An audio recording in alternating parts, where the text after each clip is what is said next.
Assalamualaikum warahmatullahi wabarakatuh. Perkenalkan, nama saya Septina Nurul Malasari dengan NIM 11211511 dari kelas K420 Manajemen Non-Reguler. Di sini saya akan membahas tentang PT Selaras Donlim Indonesia atau yang biasa disebut dengan PT SDI. Yang pertama ada company profile.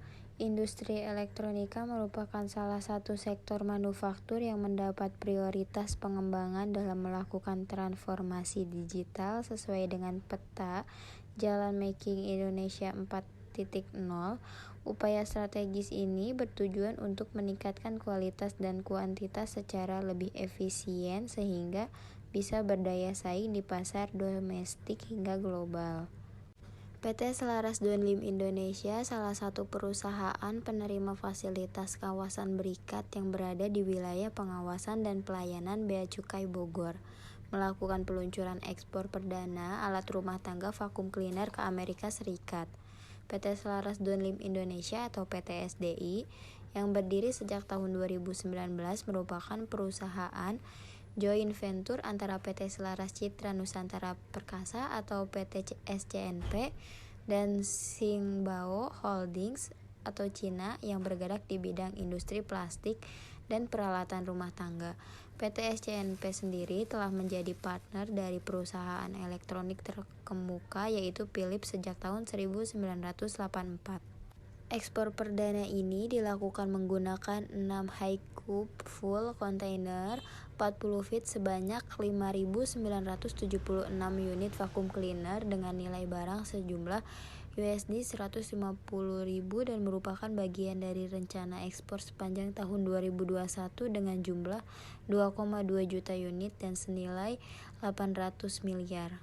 Selanjutnya ada susunan direksi. Yang pertama ada direktur utama yaitu Mr. Jiang Yunan, yang kedua ada direktur yaitu Bapak Sundi, yang ketiga ada direktur yaitu Bapak Liris Suryanto. Selanjutnya susunan dewan komisaris yaitu ada komisaris utama Mr. Zhou Rongseng, yang kedua ada komisaris Mr. Saverius Nur Salim.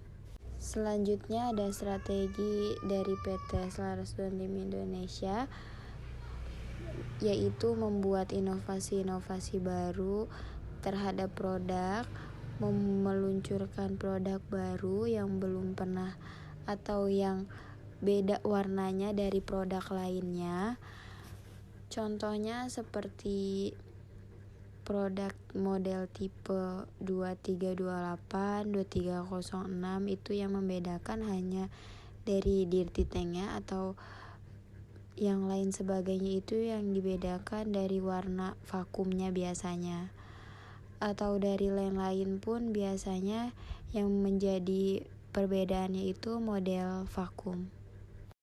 Berikut juga contoh produk vacuum cleaner dari PT Selaras Donlim Indonesia, namun tidak hanya ada itu saja, ada banyak, tapi kurang lebihnya saya hanya mengetahui yang itu saja.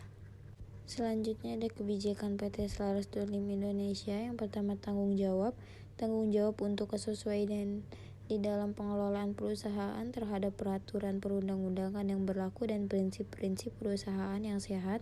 Perusahaan memenuhi dan mematuhi hukum dan peraturan perundang-undangan yang berlaku, termasuk di dalamnya pemenuhan hak-hak stakeholders, keselamatan dan kesehatan kerja, dan penghindaran dari praktik bisnis yang tidak sehat. Perusahaan tidak hanya bertanggung jawab terhadap mereka yang berhubungan secara langsung maupun tidak langsung dengan perusahaan. Yang kedua, keterbukaan. Prinsip ini diadopsi sebagai budaya perusahaan yang mengedepankan keterbukaan dalam melaksanakan proses pengambilan keputusan, dan keterbukaan dalam mengemukakan informasi material dan relevan mengenai perusahaan. Perusahaan akan menyediakan informasi yang cukup, akurat, dan tepat waktu kepada seluruh stakeholders sehingga pihak-pihak yang mempunyai keterkaitan dengan perusahaan seperti pemegang saham, Bapepam, Bursa Efek, pegawai, pelanggan, pemasok, dan stakeholders lainnya mengetahui risiko yang mungkin terjadi dan keuntungan yang dapat diperoleh dalam melakukan transaksi dengan perusahaan, sekaligus ikut serta dalam mekanisme pengawasan terhadap jalannya perusahaan. Selanjutnya ada kreativitas, semangat untuk terus menggali dan mengembangkan sesuatu demi tercapainya hasil yang lebih baik. Dan yang terakhir ada kebersamaan, semangat kerjasama saling mengisi dan memperkuat sebagai satu kesatuan sistem yang terpadu atas dasar saling memahami. Selanjutnya ada tambahan identifikasi dan definisi masalah pada perusahaan tersebut.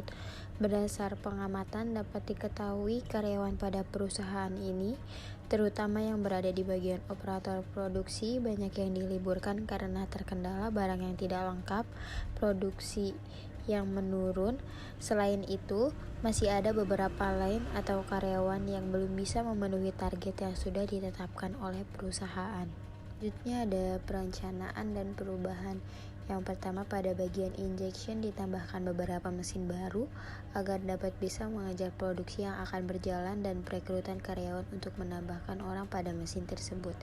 Yang kedua, dari pengalaman yang sudah pernah terjadi, sebagian besar orderan menurun dikarenakan produk yang kurang oke.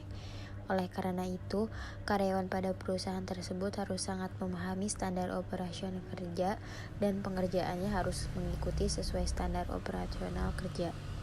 Selain itu, tidak hanya quality control yang mengecek, tetapi para karyawan pun harus aware terhadap kerjanya agar tidak terjadi seperti itu lagi. Selanjutnya ada solusi. Agar tidak terjadi hal seperti itu lagi, sebaiknya mengadakan briefing atau meeting untuk mencari solusi agar karyawan bisa memenuhi target perusahaan dan orderan pun meningkat, atau mempromosikan produk baru yang diproduksi oleh perusahaan tersebut. Sekian penjelasan tentang perusahaan PT Selaras Donlim Indonesia dari saya. Semoga bermanfaat bagi kita semua. Kurang lebihnya mohon dimaafkan. Wassalamualaikum warahmatullahi wabarakatuh.